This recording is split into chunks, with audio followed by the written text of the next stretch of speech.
Hey guys, welcome back to Clownfish TV. This is Kiki Sparkles. I am without Neon for a little bit today. He's coming back later this evening. So we're going to talk today about Tiana's Bayou Adventure. Yesterday we talked about the fact they had the first preview of the ride, and they had a video they posted up from Disney, which was weird that Disney spoiled it before everybody else could spoil it, but hey. And people are not too sold on it. Now, again, this was just Disney's, ride through, but this whole idea you have to ride it yourself to see what it's like is a load of shit, because you can tell from the ride through whether or not it looks good or not. And while I think some things are cool and there's a lot more color, other things I think are definitely downgrades. Plus it keeps breaking down still. So before we get into it any further, please like and subscribe. If you do, I will give you a woohoo. Woohoo. And we're going to talk about this. So Disney put the POV ride through up yesterday. All right. Cast member previews also started. And first I want to tell you that it keeps breaking down. All right. We have Sir Braden on here. Every single person that I know has previewed Tiana so far was evac'd at least once. A ride opera estimated has run properly a total of 3 hours in the past 5 days of attempted operation. Splash Mountain broke down all the time. It was a running joke about was Splash Mountain going to be open or not. I can't tell you how many times I was stuck on Splash Mountain. We weren't evacuated, but we were on there several times when it was broken and you had to wait a while. So you tore the ride down. Well, you didn't tear it down, but you took a lot of the elements of Splash Mountain out. You rethemed it to Princess and the Frog. You didn't fix the ride. Like, the ride itself's an old ride. It clearly had issues. So you think before they would build on to the Tiana theme and all these expensive animatronics and all the Hobby Lobby flowers everywhere and all that shit, you think they would fix the ride mechanics. Well, apparently they didn't, or if they fixed them, they didn't fix them well, because it seems to be actually breaking down worse than it was breaking down before they quote unquote fixed it. So people are commenting about how, they said, on the one hand, this is exactly what technical previews are for, but on the other hand, it was functional for 40 years, so what happened? General previews for Imagineers cast members, annual pass holders, Club 33 members, DVC members, and D23 guests shouldn't have started until the ride was looping reliably. I agree, Braden. It's unprofessional. I agree. Disney sold tickets on the promise of guests being able to ride the attraction early. Yes, and then some D23 people, I think a lot of times you'll have to pay for that. But if you have an annual pass or a DVC member, you get the option of coming in if you get lucky enough to get a ticket to go in early to ride it, or get a pass to ride it. How hard can it be to operate a ride that has been operating perfectly for years? Then Braden points out it suffered from neglect for many years. Now the same ride system they neglected is supposed to function like new. Right. If you had spent money on that instead of paying for artists to bring giant murals in and sending everybody down to New Orleans for parades and big promotional events, maybe you'd have more money for the attraction. It was always breaking down, but you'd think they would fix it. But he's completely right. Yeah, the curse of Splash Mountain is very real. What you were seeing is no coincidence. They should have made sure it was running before they opened it up for previews. It looks bad. It is definitely a bad look. And apparently maybe the reason, and I wondered this yesterday, that we're seeing so many, it looks like cuts on that video, is because that's where the ride broke down. I wondered that, because Splash Mountain's been known for years to break often. It was like a running joke whether or not Splash Mountain was going to be operational. And you'd think the first thing they do was fix that. Like Maelstrom was the same thing. And after they added the Frozen elements to it, it broke down more often as well. I don't understand why, but it is the case. Let's see if anybody else has any. At least there's some excitement of ride stoppage to break up the boredom of the ride. Do cast members still take the magic staircase for evacs, or do they rename all the doors and routes? I guess I'm glad we aren't there for AP previews. Here's hoping they get the issues resolved before the grand opening. Could this be karma? The ghost of Splash Mountain sure ain't a fan. Took them years of research and development to put up a bunch of black scrims, turn off the lights, and then eventually not improve any of the mechanical issues. Welcome to modern Disney. Reskin a ride, cheap out on it, rip out all the original Imagineering work, replace it with screens, and not address any of the already existing splash breakdown issues. Right on par. Seeing this, I'm wondering if Disney let the ride itself sit and rot while they were replacing the decorations. As you said, the ride had suffered from neglect for years before they decided to shut it off and replace the theming. I'm surprised it wasn't neglected further. I would not be surprised if it was neglected further. So yeah, not looking good. We're already having all kinds of breakdowns ahead of the opening, which is later this month, 28th. They're doing previews. These are the people that are going to put videos up, and they're going to tell people to come ride it, including the media, and then they're like, the ride's not working. So that's the first issue. The second issue is the fact that a lot of people do not like it. WDW Magic has an article talking about how people are not sold on the ride. It's mixed reviews. And of course, they had to put on here, it should be noted the comments we reviewed are all based on Disney's official POV and not in-person ride experiences. And they are not the opinion of YouTube users and not, or they are the opinion of the YouTube users and not WDW Magic, because they haven't written it themselves. They're talking about the different things. They said, while the animatronics and some visual aspects of the ride have been praised, the overall sentiment was skewed negatively, with many YouTube viewers expressing disappointment with the storytelling and overall experience. The animatronics are good. Unfortunately, the animatronics are few and far between until you get to the end. There have been people posting side-by-side comparisons of the new ride, the new version with Tiana, and the original Splash Mountain. And while I do think there are things that are improved, for example, when you first start the ride and you're coming along in front and you go past the wooden wall before you go up the first conveyor to go up, they have it painted now. It has bright colors. You can see like there's a Tiana animatronic there where it used to be just empty stairwell. So I think that's kind of a nice change. But then when you compare the animatronics, there are far, far more animatronics in the original Splash Mountain. And I think some of the things are nice, like the water tower is an improvement because it gives you something to look at. It also blocks your view of the park. But there's also things like they took a lot of the really cute theming out of the beginning. They have like little dancing okra now, but there was a lot more in that they took out. So I think if you compare them side by side, you can see a definite difference. More screens that kept a lot of the same structures in the attraction. But they added bright colors, which I like, and some of the bright colored lights. But it just doesn't work. It's like it's boring in the fact that the story doesn't flow. In the original, the story kept flowing with the animatronics, and you felt like you were actually engaged in the story. And now it just feels like, eh. The other one too, you definitely could tell there was a cool thrill factor, like Briar Patch. Don't throw me in the Briar Patch. You knew you were going to splash down into this Briar Patch with these big giant thorns. And now it's like, oh, look, you're going back to full size again. Yay. And it's just not the same thing. I'm sorry. Here's some of the comments. They said one of the most frequent criticisms centers around the ride's storyline. Viewers find the plot centering on Tiana searching for party musicians. Okay, that's what it is. Lacking depth and coherence. Many feel the story does not capture the magic of the princess and the frog. Yeah. And misses the opportunity to include more iconic elements from the film. Dr. Facilier.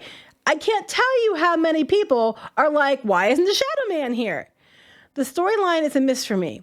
You could have worked in Dr. Facilier and his voodoo friends. While searching for a band for the party, we could have taken a wrong turn in the bayou and had evil, dark tension leading to the drop. Completely agree. That would have been way, way more interesting. Another viewer echoes this sentiment, stating, there's like 3 stories on this ride. First, we're looking for people, creatures, and musicians to play in the band. Second, we get shrunk or turned into frogs to look for tiny musicians. And third, we're all special ingredient spice for Tiana's party. It's very confusing. They're comparing it. Splash Mountain has a story with an antagonist. This one did not. Instead, you're looking for some kind of spice. Off to Japan I go. Zippity doodah, everyone. From a fun zippity doodah story that starts with a nicely ride through Brer Rabbit's home, and now we have food and other user remarks. You're talking about the empty spaces. Some portions are awkwardly quiet.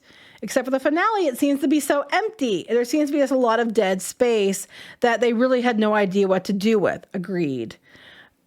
This is the big one. No Facilier. Fans are particularly vocal about the missed opportunities in the ride's design and storytelling. The absence of Dr. Facilier, a key antagonist for the movie, is a common point of contention. Many feel his inclusion would have added much needed tension and excitement. No shit. The greatest missed opportunity in Disney Parks history is to leave out Facilier and not have Are You Ready playing while going up the lift of Final Drop. Yes, that is what Neon keeps saying. Like, you don't understand, like, when we're not on the videos, he's like, all I had to do was, Are you ready? Boom. And people would have been all about it, like, yeah, I'm ready, let's go. But now you're just like, oh, here's some colorful lights, and you're going to be turned big, let's go to the party. And you're like, oh, whatever. I mean, they could even use, instead of briars, but you could use something else that felt like an element of danger. They didn't. It's such a missed opportunity. I can't understand why you would do this.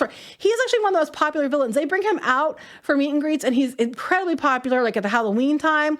When they do the different stage shows at like Walt Disney World, he's one of the villains they bring out because everybody loves him. It's like, I don't understand how you fucked this up. I don't understand. I mean, first of all, you had to ruin Splash Mountain. If you're ruining Splash Mountain, as beloved as it was, the only way you could get away with it is if you did something that was far superior. That was the only way it was going to be a win. You had to outshine the original. You didn't. You could have. There was plenty to work with. I don't even know why this was your thought. Like you worked all in this, and this is what you came up with? And you spent how much money on this? And you didn't fix the ride mechanics, and that's why the ride keeps breaking down? Like, what the hell? I don't even have words. Spent all the money on the plastic plants and Christmas lights to hide all the dead space. Bayou magic, it is not. The word boring comes to mind. There is a lot of praise for the animatronic. The animatronics do look good. The animatronics are beautiful and well done. I love Tiana and think it's awesome she's getting some love. Agreed. The last scene is beautiful and impressive. The last scene is like the most impressive thing in the entire ride. It's like the only impressive thing in the entire ride. It says it's about mixed reactions. Beautiful, dull, muddled mess. No sense of drama, pace, or excitement. So much dead air and plastic flowers and lots of fireflies. It's just not good. If we got here to Twitter and they're talking about the different people reacting to it, here's somebody else talking about the POV. It's official. They butchered it. What a huge downgrade. Yes, there are some cool new animatronics, but the actual story of the ride is incredibly dumb and lacks energy and pacing. The final drop just kind of happens with absolutely no tension or anticipation. Exactly. Like, I can't express to you, if you haven't ridden the attraction, how much they build up to that plunge. And now it's just like, whatever. I used to think we never outdo Tokyo's animatronic and immersion. Well, let me tell you, this ride makes me proud to be a Disneyland native. Well, that means you, dude. I think the animatronics are very, very good. I think the rest of it sucks. I'm so glad it looks boring and sloppy. Point proven, it would never live up to Splash Mountain. The storyline makes no sense. There's no element of suspense, and the princess doesn't even look like herself for 96% of the ride. You could have told me that it was Dora, and I would have believed it. They said, I think it's going to be heavily scrutinized just for the controversy surrounding why Splash Mountain was replaced. Well, yeah, I'm sure it's going to be. That's why I said you can change something, but you have to knock it out of the park with the replacement. And that's the case. But I don't think that's why so much of this is being scrutinized. When you watch the ride through, like I said, it's pretty, but it's very boring. And it's missing a lot of the animatronics and engagement that the original had. They said certain rides are beloved and timeless because of the story they tell. And this lacks that the same way Seven Dwarfs Mine Train misses the mark, an attraction loosely based around intellectual property but doesn't tell a story of its own. I agree. This feels more like Tiana's Thank You! Navi River Journey inside the hollow shell that was Splash Mountain. Thank you! No complaints about the animatronics. The Imagineers did a wonderful job there, yes. Much the same for the way they did Navi River Journey, but after staying in line for Navi for over an hour before, it's a one-and-done attraction for us. And I would say the same would be true of Tiana. It looks like Navi River. I'm sorry, but it does. Someone says, I think it looks great. Did a great job. Cool. That makes one of you. Or two of you, I guess. Golden opportunity missed for Dr. Facilier and friends on the other side. On the drop. Yes. This looks boring, and definitively say this looks boring as hell. The old theme and story built up to the suspense of the final drop. So much dead space. That old animatronics looked way more lively and filled up space. And what the fuck was that black wall near the start? This looks really cheap. Like the animatronics, they have looked fine, but it really looks like they leave many empty segments between the scenes compared to the older version of the ride. If you watch this side by side, pretty much every place you go, there are animatronics or something that keeps you engaged. And here, there's when I say empty spaces, it's just like setting and like lights and there's not a lot of interaction, story progression. You get screens with lightning bugs in the background. At least before they had Brer Rabbit, he'd be hopping and you'd be following him along. And now they just have lightning bugs you're supposed to follow, I guess. Or sorry, fireflies. It's just, they said I love the colors and the lights. I think the colors are pretty. Laughing Place looks a lot better, but the story is cheesy and lacking. And the drop doesn't seem as scary now as it's also lighthearted. Mama Odie seems to feature more than Tiana herself. Agreed. They said it's missing something in the story, and the part where you shrink is random. Splash Mountain in perfect condition beats this. Yes, it's kind of like, this reminds me of too, is like Mickey and Minnie's Runaway Railway. It's all screens. And I'm sorry, you can disagree and that's fine, but the Great Movie Ride was a superior attraction. I would have much rather had them take the Great Movie Ride and maybe update it with new films or, do some stuff to it to make it better and stayed with that. But no, we have to put IP in it. That's all IP, but you know what I mean. Mickey and Minnie, and it's okay, but it's really not that great, and it literally is just all screens. And when those break, which they have done, you just ride around through empty space, but like some stuff that's just sitting there because the screens are so important to the attraction, and it's not as good. I'm sorry, Mickey and Minnie is not as good as the Great Movie Ride. This is not as good as Splash Mountain. I think the colors are really pretty. I think it's brighter in places, but it's lacking in so much else that just making it pretty and bright and putting a bunch of Hobby Lobby flowers in there isn't going to save the attraction from sucking. It's boring. There are no stakes. I'm sorry. It is what it is.